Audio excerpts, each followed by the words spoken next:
미술의 꽃 인물화, 그 중심에는 화가 그리고 모델이 있었습니다. 화가에게 모델이란 작품을 표현하는 도구인 동시에 예술적인 영감을 불러일으키는 창조적 존재이기도 했는데요. 오늘 미술관 가는 길 1부에서는 화가에게 절대적인 영향을 줬던 모델들의 이야기를 만나봅니다.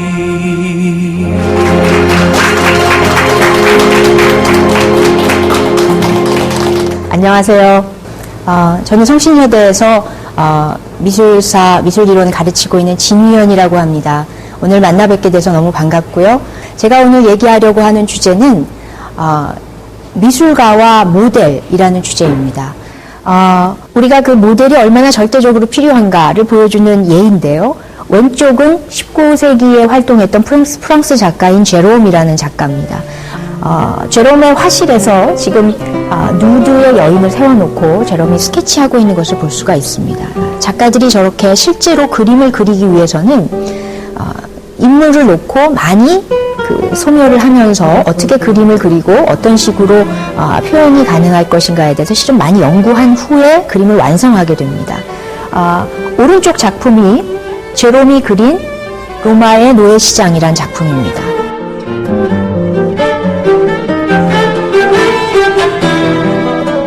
여러분 보시다시피 모델이 지었던 포즈나 모델의 어떤 몸의 비율이나 거의 똑같이 그림 안에서 구현되고 있는 것을 볼 수가 있습니다. 그래서 실제로 20세기 아주 최근에 그 인물화를 벗어난 회화 내지는 미술이 나오기 전까지는 작가들에게 저렇게 모델은 절대적으로 필요한 존재였습니다. 르네상스 시대의 그 3대 대가라고 하는 라파엘에게는 굉장히 아름다운 그 애인이 있었습니다. 그 여자가 바로 여기 보시는 마가리타 루띠라는 여자인데 이 작품은 제목이 라 포르나리나라는 작품이고 우리말로 하면 빵집 아가씨 이런 뜻입니다. 실제로 이 여인이 빵집 딸이었어요. 그래서 제목을 그렇게 붙였지만 당시로서는 실은 굉장히 대담한 그림입니다. 상반신이 거의 이제 누드로 표현이 돼 있고 이 팔에는 금색 띠를 두르고 있고요. 그 띠에는 라파엘이라는 작가 이름을 적어놨습니다. 라파엘은 37세에 뜻밖의 요절을 한 작가입니다. 그런데 그때까지 결혼하지 않고 살았는데 그의 그 작가 생활 동안 가장 그 깊이 사랑했던 여인이 바로 이 루띠였고 그 여인에 대한 기록이 아마 이 그림인 것 같습니다. 작가들은 그래서 이후에 그 자신의 애인이나 또는 뭐 부인 이런 사람들을 모델로 자주 쓰게 됩니다. 왜냐하면 모델이라는 것은 정말 작가가 굉장히 깊이 오랫동안 작업을 해야 하는 일이고요. 또는 이렇게 보시는 것처럼 누드나 조금 그 아주 사적인 모습을 보여줘야 되는 경우도 상당히 많습니다. 그래서 역시 부인을 모델로 해서 많은 자화상 내지는 그 초상화 이렇게 그렸던 사람 중에 한 사람이 렘브란트입니다. 렘브란트는 여기 지금 보시는 것처럼 사스키아라는 비교적 아름답고 젊은 부인이 있었습니다. 식탁 안에서 부인을 무릎에 앉히고 너무나 기쁘게 이렇게 음식을 먹으며 축배를 들고 있는 화가를 만날 수가 있습니다. 자신의 그 풍성한 식탁만큼이나 본인의 굉장히 기쁘고 즐거운 한순간을 나누고 싶어하는 그런 작가의 그 표현을 볼 수가 있습니다. 화가들의 주요 모델이었던 아내 그리고 연인들은 때론 화가의 예술적 동반자가 되기도 합니다. 역사적으로 상당히 좀 드라마틱한 그런 모델과의 관계를 가진 몇몇의 작가들이 있습니다. 너무나 유명한 오게스트 로덴이라는 조각가입니다. 조각사에서 모더니즘 조각의 효시다 이렇게 얘기합니다. 이유는 이 캐스팅을 할 경우에는 어떤 세부 묘사 같은 것이 굉장히 섬세하게 잘 들어가 있는 이제 그런 것이 당시 대부분의 조각이었는데 로댕은 일부러 캐스팅을 뜰 때 뭐 뒷부분 같은 것들 이렇게 깨버린다든가 그래서 마치 전체적인 형상으로 봤을 때 뭔가 불완전하고 부분적으로 보이는 조각들 또는 여기 이 코가 부러진 남자처럼 형상을 만든 다음에 일부러 코를 이렇게 한번 문질러서 그 예쁜 형상이 아니라 뭔가 조금 더 인상적으로 변하는 모습을 조각을 하곤 했습니다. 물론 이런 조각이 당시 살롱전에서는 출품이 됐지만 낙방했습니다. 아직 그때의 기준으로는 굉장히 새롭고 과감한 도전이었는데 로댕은 설명적이거나 분명한 형태보다는 훨씬 더 감각적이고 인상적이고 그리고 그 뭔가 느낌이 있는 작품에서 풍기는 이미지 같은 것들 더 중요하게 생각하는 그런 상당히 그 앞서 있던 당시로서는 그런 조각가였습니다.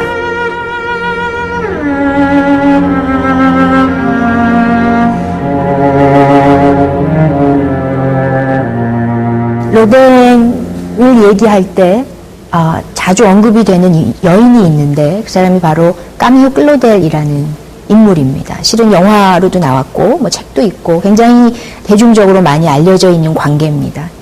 이 두 사람은 실제로 나이 차이가 한 24살 정도 났었어요. 그래서 로댕을 처음 만났을 때 까미유 클로델은 18살 소녀였습니다. 이제 미술을 공부하려고 굉장히 의욕에 불타던 여자였는데 그러나 이미 이제 클로델을 만났을 때 로댕은 부인과 아이가 있는 사람이었습니다. 나이 차이도 물론 많이 났었을 뿐더러 까미유 클로델은 곧 로댕의 조수로 들어갑니다.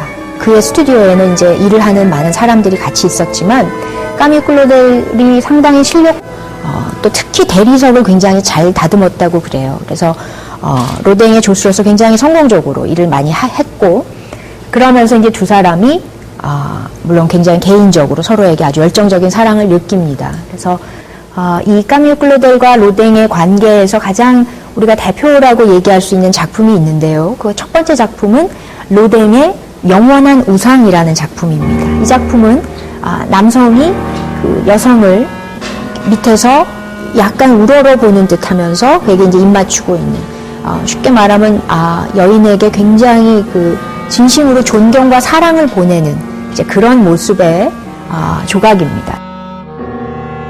이 작품은 누구 작품이냐면 까미유 클로델의 작품입니다. 근데 이 작품은 주제가 뭐냐면 서로 가로막혔던 사랑의 그 어떤 결실이 기적처럼 풀리면서 부부가 다시 사랑을 나누는 격정적으로 서로가 기뻐하고 사랑하는 장면을 다루고 있는 작품입니다. 그런데 까미유 클로델의 이 작품이 그 로댕 작품보다 1년 정도 먼저 제작이 됐습니다. 그래서 클로델은 먼저 이 작품이 있고 나서 그 다음에 이제 로댕이 아까 봤던 영원한 우상을 조각을 했는데 전체적인 그 구성이 비슷하죠. 여자가 이렇게 걸터 앉아 있고 남자는 이제 무릎을 꿇고 뭔가 그 여자를 이렇게 숭상하는 듯. 이 클로델이 참 잘했던 것 중에 하나가 이렇게 그 한 사람 이상의 인물 있죠. 이렇게 두 사람이 이제 같이 짝을 이루어서 무언가를 어떤 동작을 한다든가 아니면 두 사람 이상 셋이 모여서 무슨 연극적인 어떤 장면을 묘사한다든가 그런 장면에 상당히 능숙한 것 같습니다. 그래서 여기도 지금 두 사람이 왈츠를 추는데 거의 물론 이제 상반신은 좀 떨어져 있지만 하반신부터는 거의 한 몸처럼 이렇게 올라가면서 아주 그 밀접한 관계 그러면서도 이 밑에 부분을 거의 기단하고 옷자락이 연결이 되는데 그 연결되는 부분이 마치 그 춤곡의 그 멜로디 같습니다. 리듬 같습니다. 그래서 작품은 시각적이지만 소리가 들리는 것 같은 정말 두 사람이 너무 그 기쁘고 즐겁게 춤을 추고 있는 듯한 그런 분위기 이런 것들의 묘사에 까미유 클로델이 상당히 능력이 있던 작가였지 않았나. 그리고 그런 부분에서는 로댕도 상당히 영향을 받을 수 있었겠다. 물론 로댕도 굉장히 뛰어난 조각가였던 건 당연히 사실이지만 이제 클로델의 입장에서 봤을 때는 본인이 공헌한 부분에 대해서 역사가 좀 기억해 주기를 바라는 아마 그런 것이 있는 것 같습니다. 섬세하고 대담한 조각으로 로댕에게 영감을 준 클로델. 하지만 두 사람은 서로에게 불안과 부담을 안겨주기 시작했습니다. 로댕에게 자기에게 돌아오라고, 그러니까 이혼하고 자기와 결혼해서 뭔가 안정적인 가정을 꾸리기를 끊임없이 종용했던 것 같아요. 그래서 지금 남아있는 글을 보면은 로댕이 직접 쓴 편지 중에 자기가 고용한 모든 여자 모델과 여자과의 관계를 다 청산하고 까미유 클로델하고 결혼하겠다. 뭐 이런 각서를 쓴 내용까지 나옵니다. 이제 그만큼 애정이 강한 만큼의 어떤 애증도 있었던 그런 이제 증오와 어떤 어려움이 있었던 그런 사이로 이제 변화하게 됩니다. 그래서 두 사람이 만나면서 그 가장 큰 프로젝트가 뭐였냐면 로댕에게 지옥의 문이라고 아주 유명한 작품입니다. 지옥의 문은 그가 거의 한 30년 그 사후에야 완성이 되는 아주 특이한 대작인데 작가가 그 작품을 완성하기 위해서 굉장히 여러 개의 많은 조각 작품을 연습하는데 그들 작은 작품들 중에 이제 유명한 것들이 여기 보시는 이런 몇 가지입니다. 이 작품은 뭐 우리가 흔히 허무한 사랑 내지는 이제 사랑이 이렇게 자꾸 도망가려고 하는 그런 모습을 보여주고 있는데요. 뭔가 그 아름답고 순수하고 그래서 해피엔딩으로 끝나는 사랑이 아니라 뭔가 굉장히 강렬하지만 잘 이루어지지 않고 좋지 못한 결론을 상정할 수밖에 없는 그런 상황을 가진 주제들. 인물들이 취하고 있는 포즈도 상당히 어려운 포즈들입니다. 이렇게 그냥 쉽게 표현이 가능한 그런 용이한 단순한 포즈가 아니라 몸을 꼬고 이렇게 활처럼 몸을 누이고 뭐 또 이렇게 쫓아가서 잡으려고 하고 그런 복합적이고 복잡한 구성과 구도를 가지고 있습니다.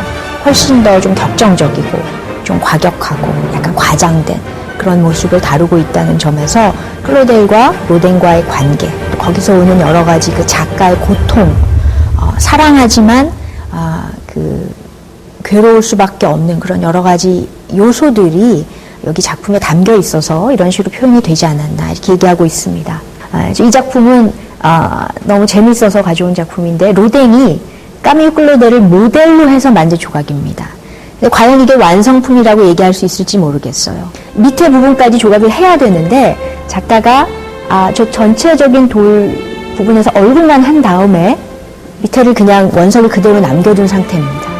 작가의 어떤 애정 때문에 이렇게 표현을 한 건지 그게 아니라 까미유 클로델을 덮고 있는 저 많은 어떤 어떻게 보면 사회적인 장애나 무슨 인식의 어떤 덫 같은 것을 묘사를 한 건지 어쨌든 굉장히 정교한 얼굴 묘사와 대조에게 좀 투박한 돌을 그대로 남겨둔 부분은 굉장히 재미있는 부분이 아닌가 그렇게 생각이 듭니다.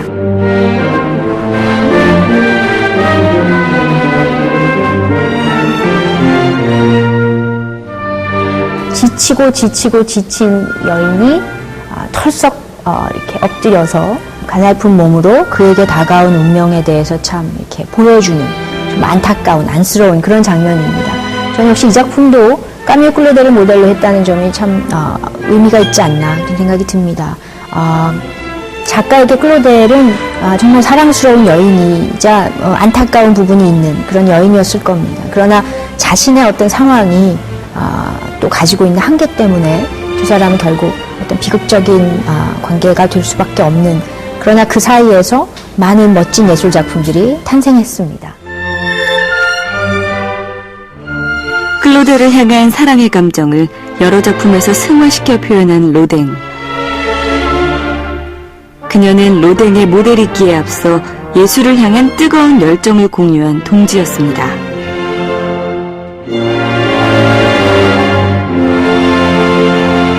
마네는 역시 많은 모델이 있었고 또 역사적으로 너무 마네 스스로가 유명한 작가이기 때문에 그의 모델들을 다루는 책도 있습니다.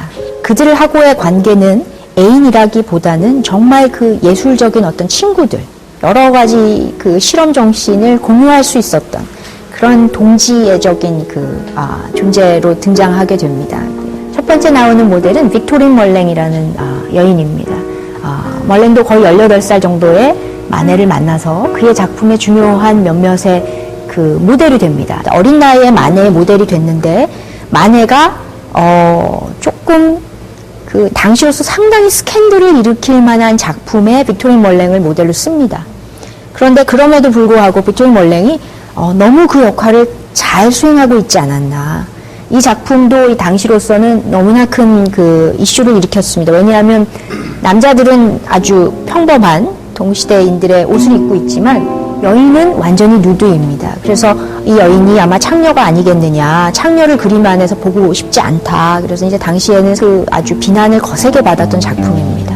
그런데 그런 작품에 자기가 이제 누드로 그것도 표현이 된다는 것은 어린 나이의 멀랭에게 그렇게 쉬운 일은 아니었던 것 같습니다. 그런데 그럼에도 불구하고 멀랭은 정말 그 예술가적 동지애로서 정말 그 굉장히 대담하게 우리가 눈을 마주치며 그림 안에서 자신을 표현하고 있습니다. 풀바디의 식사가 부르주아 남자들과 함께 야외에 피크닉 간 여인의 그 정체성이 문제였다면 이 작품은 그 여인이 누구인가를 좀 더 직설적으로 보여주는 작품인 것 같습니다. 지금 여인이 누워있는 그 방은 매춘녀의 집이죠. 그래서 마네가 이 작품을 통해서 물론 역사적으로는 너무 그 명성을 얻게 되지만 그 작품에서는 정말 빅토리 몰랭이 없었다면 어떻게 완성이 될 수 있었을까. 그 쉽지 않은 정말 모든 사람들로부터 그렇게 지탄을 받는 역할을 굉장히 담담하게 해줬던 몰랭이 실은 상당히 예술적인 그 어떤 평가를 받아야 하는 존재였다라고 생각이 들고요. 그러다가 마네에게 두 번째 모델이 등장하게 되는데 그 여인은 빅토리 몰랭보다 훨씬 더 많이 알려지게 되는 유명 화가입니다. 모리조는 그 유명한 인상주의 그룹전이 이제 1874년부터 시작이 되는데 거기에도 참여하고 또 인상주의 작가들하고 굉장히 친분이 많이 있었습니다. 두 사람 역시 상당히 깊은 호감을 가졌던 것 같습니다. 너무 친하게 지내면서 그 뭐 서로에게 편지도 많이 주고받고 그런 아주 굉장히 친밀한 관계가 되면서 모리조가 마네를 인상주의 화가들에게 소개시켜 줍니다. 그래서 그때 오히려 마네가 우리가 다 아는 르누아르도 만나고 드가도 만나고 뭐 모네도 만나고 뭐 피사로나 뭐 이런 작가들을 이제 만나게 되는 그런 계기가 되고 또 모리조가 그런 그 인상주의 화가들이 쓰는 기법처럼 야외에 직접 나가서 그림을 그려라 라고 마네한테 설득하기도 합니다. 그래서 마네 스스로에게 굉장히 놀라운 그 인적 뭐 미술의 어떤 테크닉적 변화를 이제 주도했던 인물 중에 한 사람이 바로 모리조였다. 그런 것이 이제 오늘 우리가 드러나게 됐고요. 이게 이제 벌스 모리조가 그린 마네입니다. 마네와 마네의 딸이 정원에서 이렇게 한가한 시간을 보내고 있는 방식을 이게 이런 게 전형적인 모리조의 그 인상주의 화풍이죠. 밖에서 그 야광의 그 밝은 빛을 그대로 화면에 담아내면서 아주 화려하고 밝고 경쾌한 그런 스타일로 그림을 그리는 또한 모리조에 대해서 아마 마네가 상당히 그 애정이 있었던 것 같습니다. 그래서 굉장히 여러 그림에 모리조를 그리고 때로는 이 실제로 벌스 모리조의 그냥 초상화 지금 보시는 것 같은 이런 그림도 그리지만 다음 작품을 보시면 발코니라는 작품인데요. 이제 발코니에 앉아 있는 그 전형적인 이제 부르주아들의 모습을 담은 이런 작품에서는 모리조를 이제 부분적으로 모델로 써서 그림을 그리기도 합니다. 그래서 마네가 그 모리조의 초상을 거의 11개 정도 그립니다. 그래서 그만큼 작가에게는 자기에게 어떤 자극이 되는 요인, 그것이 지적이든 예술적이든 아니면 뭐 어떤 그런 육체적이든 그런 존재가 굉장히 필요했던 것 같고 그런 존재들을 통해서 결국 예술가들의 작품이 훨씬 더 확장되고 일종의 좀 새로워지고 변형이 되었던 것이 아닌가 그런 생각이 듭니다. 넓은 시각과 예술을 향한 열정으로 화가의 창작 세계에 숨결을 불어넣은 모델. 이들이야말로 명화의 탄생 뒤에 숨은 진정한 조력자가 아닐까요? 지금 생각을 해보면 모델이라는 것이 없었다면 그리고 때로는 아주 그 오늘 본 그런 작가들의 그 모델이 없었다면 과연 작가가 작품하는 데 있어서 우리가 알고 있는 그런 결론이 나왔을까, 그런 작품으로 완성이 될 수 있었을까 이런 생각이 듭니다. 작가에게는 정말 동료이자 경쟁자이기도 했고 또는 친구이자 또는 작가가 필요한 굉장히 다양한 소스를 제공해 준 사람이 오히려 여성 모델이 아니었나 이런 생각을 하게 되고요. 그런 점에서 본다면은 모델에 대한 그 연구와 이해가 훨씬 더 넓게 확대되면 재미있는 해석이 많이 나올 수 있겠다 이런 생각이 듭니다. 네, 그래서 오늘은 여기까지를 저희가 얘기를 하겠고 다음 시간에는 모델이기에 앞서서 작가에게 조금 더 직접적인 존재인 자신, 자기의 자화상을 다루는 작가의 관계, 작가의 모습 이런 것들을 가지고 이야기를 해보겠습니다. 네, 경청해 주셔서 감사합니다.